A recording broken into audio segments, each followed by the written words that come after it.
Hey everyone, Assalamu alaikum. My name is Ali and welcome to Ali's Happy Home. On my channel, I like to talk about knitting and crocheting and sewing as well as homeschool and whatever random home stuff, I guess, I can think of. I'm hopefully going to be bringing some of my sewing to the channel. We haven't done some homeschool stuff in a while, and I have a good excuse. So, before my oldest son's second grade year started, we did a huge haul on all of his books and materials and whatever. And I did this huge haul video trying to show you guys everything. The video ended up being the video ended up being 2 hours long. And I, for the life of me, cannot seem to edit it. It is just taking so long. I'm talking a lot.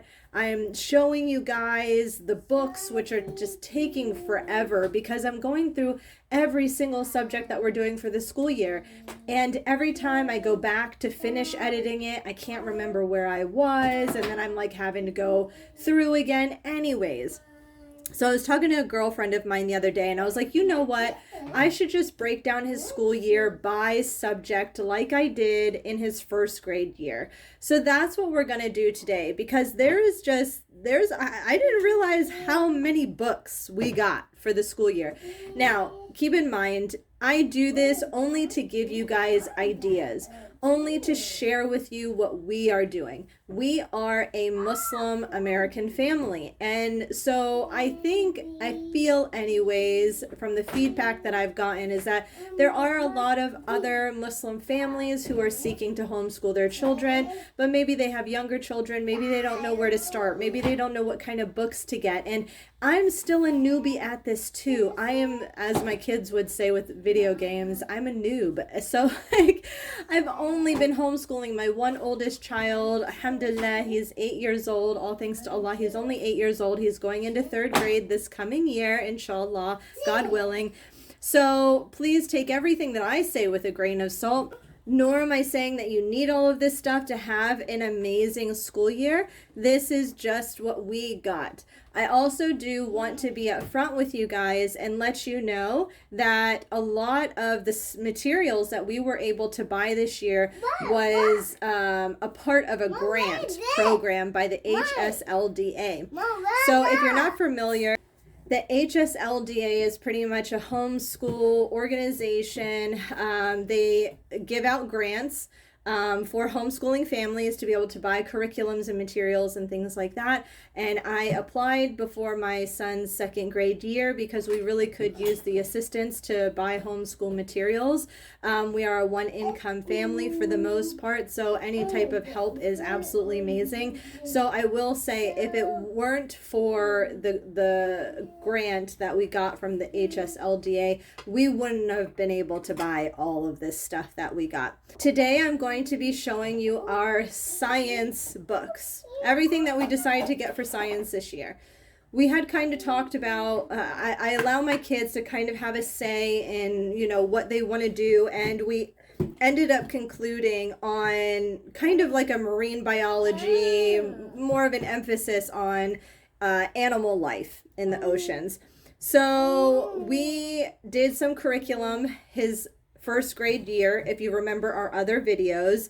And this year we really wanted to do our best to try to do as much of a Charlotte Mason approach as possible. If you're not familiar with the Charlotte Mason approach, there are tons of videos on YouTube. I don't claim to be any type of an expert or know much at all, so I don't feel qualified to be telling you what Charlotte Mason is, except for that you learn from books. You're not doing a curriculum. You learn from something called living books. And so that's what I tried to do. I tried to put together a big, huge library of living books for my kids. So anyways, I'm going to go ahead and take all this stuff off because honestly, I actually ended up having to put some books on the floor because it was just too much to put here. So give me a second. I'll come back and I'll kind of present to you guys the books by like animal or kind of like a subject within. Anyways, you'll see what I mean. Okay, so the first category of books is, and this is kind of where I was confused because I wasn't sure how to categorize it. This is just kind of like ocean books, right? So it has mixed stuff in it. Okay, so we have the Smithsonian book called Ocean, Our Watery World as You've Never Seen It Before. This is an amazing book. If you are doing ocean stuff, I really highly recommend this book.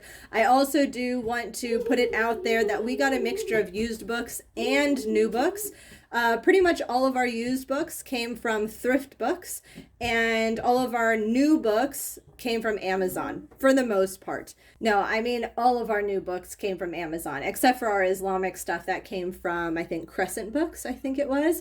So anyways, and two, I do want to say when I get used books, I try my hardest to get hardback books, ones that say that they're in good quality. And then I do compare the prices with used books to new books to see if it's really that big of a price difference. Sometimes you'll look for a used book and it'll be just as much as a new book. You'll look for a new book that is softback, but you might be able to find a hardback, for maybe $1 cheaper that's used. And I usually always love to opt for the hardbacks, even if it is a used over a new. But it just really depends on the price and if there's pictures and things like that. It depends on the book. If I feel like it's a really important book, like something like this, I would definitely want to get this brand new, unless you just can't afford it. This probably was the most expensive book out of this unit. I think it was like $26 or something like that. So I could see where maybe you would want to get this used. But alhamdulillah, all thanks to Allah, we were able to afford it, thankfully, to the grant anyways. So yes, so oceans, I'll just kind of flip through briefly. This is kind of what made the video really long in my last one, because I was trying to show you guys just like a sneak peek of the book. So I don't want to show too much, obviously. Go buy the book if you're interested. But this has been a great resource. Pretty much anytime we focus on an animal, I'll then come to this book to see if there is something about the animal, as well as they have stuff that's also outside of animals, and it kind of goes into, like, generally speaking, about the ocean, as well as there is a bit about coral. And we didn't really focus on coral, but there was one book that did talk about coral, so we did kind of reach into the coral section in here. And then we also have here, these two books are very similar. I would say if you don't have the funds to buy both, I would say that one or the other, you're kind of getting the same thing. I do think that there are some differences. There might be a little bit more information in this book than in this book, but aesthetically they're very different. But I could see where they're kind of the same. So I wouldn't say you technically need both. If you want to buy one or the other, depending on the age, I think if your child is a little bit older, maybe this one. And if your child's a little bit younger, I would say this one. So let's go ahead. So this one here is the Big Book of Blue. And you can see here has a list of the animals, and then so you kind of, I think this is why it might be better for younger children, because it's really nice and big, and the little details are very small. They're just little sentences, so like if your child is starting to read, it might be something that you could kind of do with them. Here we go, let's turn it around. But yeah, so it's really nice. So there's these little sections, sea snakes, you saw whales, we have dolphins here. So when we did dolphins, we would go to this section. And then here it says did you find, and they're like these little things because they have you do like a little search throughout. So this is a really nice book, and this book series has a few other Big Book of Blooms and Bugs, Beast, and Birds, so that's kind of cute too. So if you like this series, then they have other ones. And then the ocean anatomy here seems to be pretty popular with homeschool when you kind of get into the ocean. I believe they have other ones as well. They have more nature-oriented ones. They have kind of more of a farm animals or wild animals type thing, but not, I don't think that it includes jungle animals and stuff. So anyways, this book, it is, like I said, very similar in the sense that it kind of breaks it down by categories, you know, so we have orcas here, but I would say that there's a lot more information in this, so that's why I would probably recommend this one over that one. But again, I think having them both in your library is really beneficial. I really enjoyed both of these books. I think that they give nice little facts that are easy to remember, you know, easy to read, especially too if your child is, you know, a fairly decent reader, you know, then they might enjoy really kind of reading all these little facts. So now to move on to our other topics.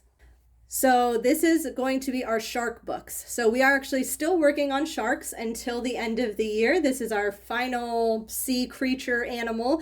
And of course we use those other 3 books as references for sharks as well. We also watch like shark YouTube videos or documentaries and things like that for sharks.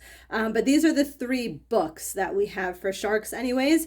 So here we have The Shark Lady, the true story of how Eugene Clark became the ocean's most fearless scientist. And I think the nice thing about books like this is that they are books that, you know, like a younger child could enjoy as well. So if you have a child maybe that isn't technically homeschooling yet, it would still be really enjoyable for them to like sit down and read these. So we have not, I don't believe we have read this yet. So yeah, so we haven't read Shark Lady yet. This will be our last book of the year, along with we have Sharks for Kids. So my son is just every day during the week, not every day we're doing this, but 2 to 3 days a week we're doing science. And so we're at the point now in this shark book where it's kind of going over different types of sharks. So I'll just, you know, as of now, we've reached this point in this book. So now I'll just kind of have my son pick like 3 sharks and just kind of read about them. So yeah. So this is really nice, has all these little, yeah, different sharks in it. And then at the beginning, it just kind of has some basic information about sharks. And then our other book, which we've already read now, is Swimming with Sharks. This is a really nice book. I really love like the illustrations and stuff in a lot of these books. It's just, yeah, it's really nice. My 5-year-old, he really enjoyed sitting down, listening to this story as well. So just kind of flipping through.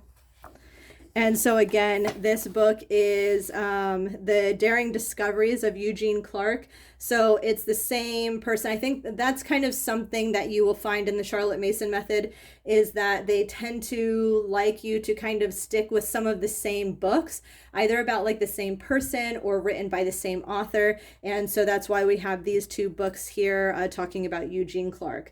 So this kind of concludes our sharks section. So then we also did dolphins.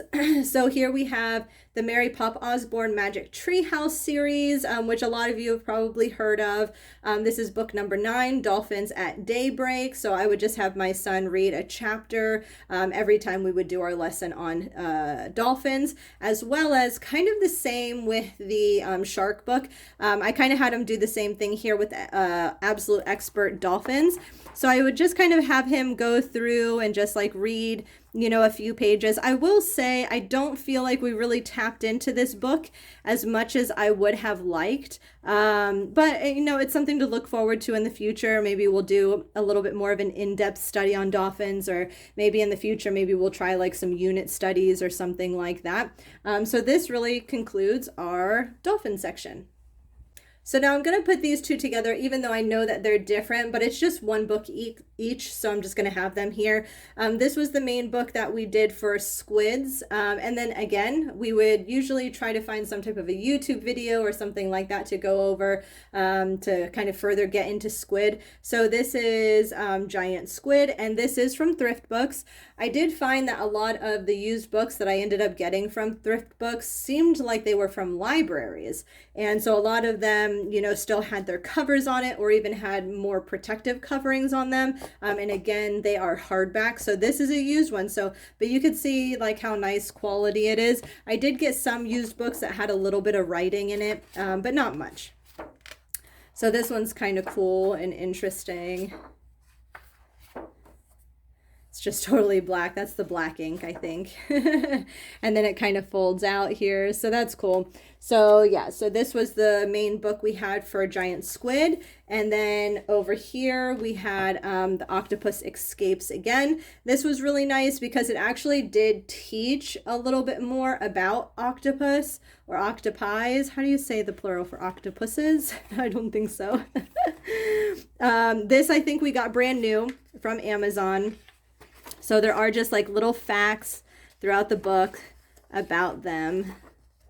And I think this was one of the first ones we did for the school year, actually. So yes, Octopus Escapes Again. So this concludes 2 animal books that we did on octopus and squid. So now again, this is just kind of a series where we just had 1 book each. It would have been nice to actually have a couple books each, but we kind of really just focused on like 1 animal for 1 week, unless I had multiple books, and then we would focus on it for an extended week. So for instance, like our shark week, because we have those 3 books, we've kind of been doing shark stuff for like a month now. And that will be what concludes our school year, actually, just because I feel like there's a lot of stuff outside of those books that you can do with sharks. So anyway, so again, these are kind of single books. So I got this book, Jellies, The Life of Jellyfish. I got this on Amazon, brand new. It kind of looks like it might be like a self-published book, which is totally fine. But yeah, I don't think it's from like a publishing house is kind of what I mean. But nonetheless, the pictures were really nice. It was very informative about jellyfish. So yeah, so we got that book on jellies. And then we got this book. I think whales were actually the first animal that we ended up doing for the school year. Again, this is from Thrift Books, so it is used, but you can see how nice quality it is. So they have that like extra kind of glossy cover on here to protect it at the library. This was really nice. This book is very informative about whales. I really liked this book. I highly recommend this book if you do end up doing a whale study. So just kind of flipping through. And then, of course, the documentaries that you can find on whales are just absolutely gorgeous. We really enjoyed watching some documentaries on whales.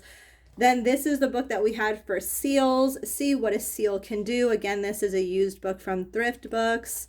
And you can see there was a little, cut here, but that's no big deal. This was one of the books that did have some writing in it. Francesca, Jonathan, Janessa, looked like 3 people owned this book. But this was a cute book. I do kind of feel like our seal week went by pretty fast. I can't even really remember it. But this is the book that we had for our seal week. And then lastly, we had Manatee Week. So this is the book that we got for manatees. It is called Manatee Winter. It is a Smithsonian Oceanic Collection, Smithsonian Institution. This is a used one from Thrift Books, so you can see it is hardback. Nice, good quality. I don't think there was any writing or anything negative about this book. It's a beautifully illustrated book. So yeah.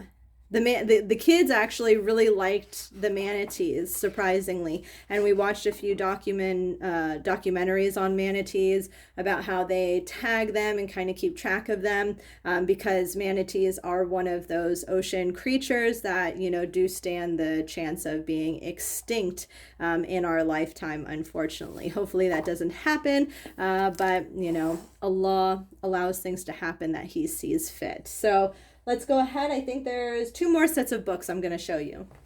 Okay, so this is what we did for turtles. So this is Pokey, the Turtle Patrol. I will say I do think the turtle books were a little bit young for my 2nd grader. I think that these turtle books probably would have been a little bit more appropriate for 1st grade or kindergarten. But nonetheless, sometimes you're really just kind of wanting to incite that curiosity about the animal. It's not always how challenging the reading is or how in-depth the reading is. Sometimes these little childlike books can inform your child enough on the animal to teach them something, right? Teach them something that maybe you didn't even know about the animal. I mean, my children now at this point know way more about these creatures than I do, and I read a lot of these books to them. My oldest child does really enjoy reading. He is the type that when he reads, he retains the information better than if somebody reads it to him. So although the Charlotte Mason method does kind of talk about how at a young age they do want the mother or the teacher to read the books out loud to the children, they also require a narration, right? We ask them, you know, can you tell me a bit about the story or what we read today or whatever it may be? And I just found that his narrations were much better if he was reading it himself. And the books are so easy. So I kind of felt like I was babying him a little bit in reading these books to him. He's a big boy, mashallah, and you know, he's becoming a little mini man, you know, before my eyes. And, you know, so for me, it didn't seem necessary for me to read all of these to him when he was perfectly capable and eager to. He wanted to read these. But anyways, so let's go on. So Pokey the Turtle Patrol, you know, here we go, just kind of flipping through. You can see just very easy to read, very child friendly. You know, there's not really like, you know, it's not fluff, I would say. I don't think there was tons of information in here. But it was a cute little turtle book nonetheless. And then we have Follow the Moon Home. And I do believe that this kind of does talk about the laying eggs, like the birthing of the turtles. So it was a little bit more informative, I think, than Pokey the Turtle Patrol. Also, both of these were used from thrift books. So you can see there is just a little bit of writing here. Burleson, and then it says people. People owned this, no way.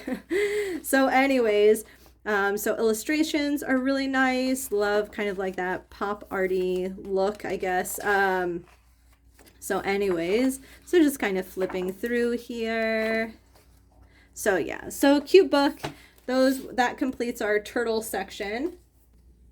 And then lastly, these are just kind of ocean books in general. One of them is kind of like a mini biography, but not really. Well, kind of all of them talk about somebody who deals with the ocean, like somebody who studies the ocean, right? So this one here, this is actually from the same author as The Shark Lady, which was one of the reasons why I got it. And this is Ocean Speaks: How Mary Tharp Revealed the Ocean's Biggest Secrets. So this was a cute book, and it was a little bit different than the others considering we were kind of focusing on animals. I love the illustration in this book. It's just really cool. So she actually wanted to study the ocean floor, and she was a female in a time where women weren't really known to do things like that, right? So she kind of had to fight her way into this career path. And so yeah, so I thought it was very interesting, and it has a little fold out here, and this book was brand new from Amazon. And then here we have Manfish. This was a used book from Thrift Books, and this was probably the one book that I did have an issue with. I actually did have to contact Thrift Books because like a whole page is ripped out. So you kind of miss out on that page, and thankfully they ended up refunding my money. It was only like $3.75 or something like that. I would have really been happy with a replacement actually, but they didn't have a replacement, and I didn't want to spend, you know, whatever the $12 for a brand new one when I already have this one. It was just a matter of like missing a page. So, but it was really nice. Thrift Books did refund my, you know, $3.50 or whatever. So you could see there's a little bit of damage here. And you can see, you know, some of the pages. This is how I got it. This isn't something that my kids did. You know, so this book wasn't in the best condition, but it was okay. So flipping through here, where there was, so there's a page, here we go. There's a page here, it's like a flip out. So you can see, it's a flip out this way. You can see the writing there. So oopsies, we have no idea what that said.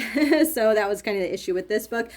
Our last book does not have a proper cover on it. So it should have a paper cover on it, but it is a used book from Thrift Books. But nonetheless, the hardback is nice. I'm just missing the cover that actually has like the title and stuff on it. So this was the book that was on coral reefs.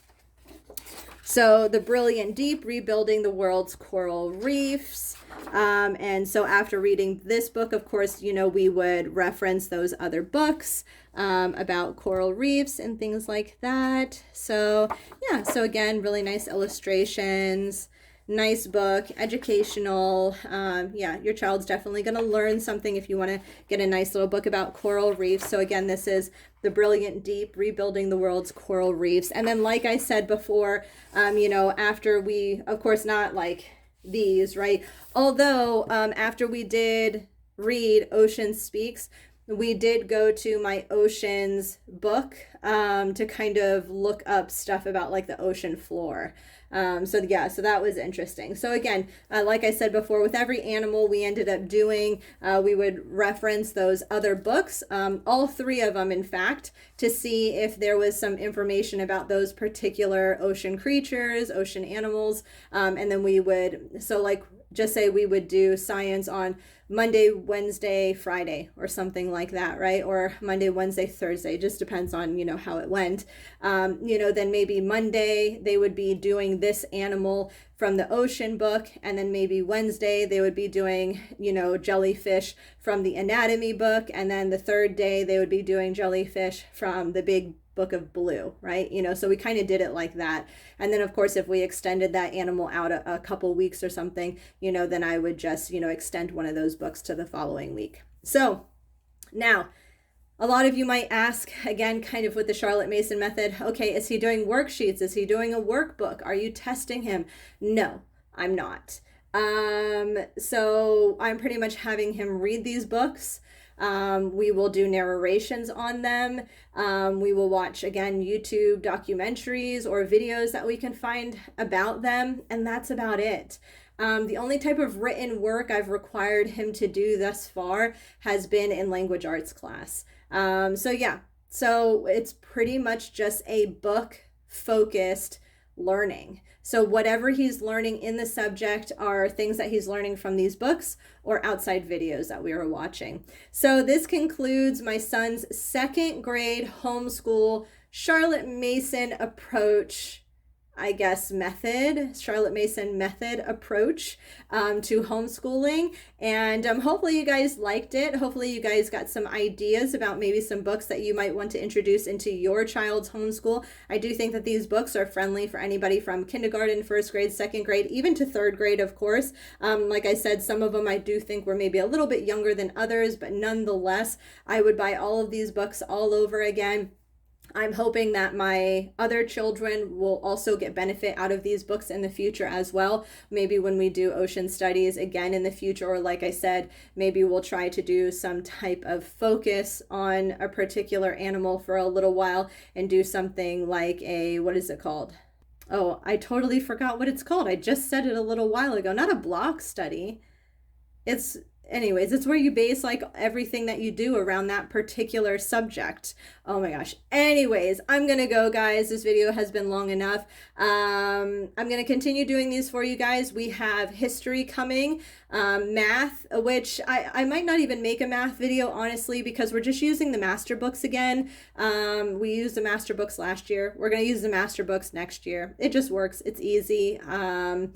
And we have Islam, so I'll show you a book on that, as well as language arts, so I'll show you that, and then geography, so I'll show you that as well. So we do have some books, some stuff coming. I really want to try to make it a point to get these things out before the next school year, just in case these videos inspire you to buy certain books. So I'm going to try my best to get all of these out ASAP. I might try to film like one every other day or something like that. So, Assalamu alaikum wa rahmatullahi wa barakatuh. Bye, everyone.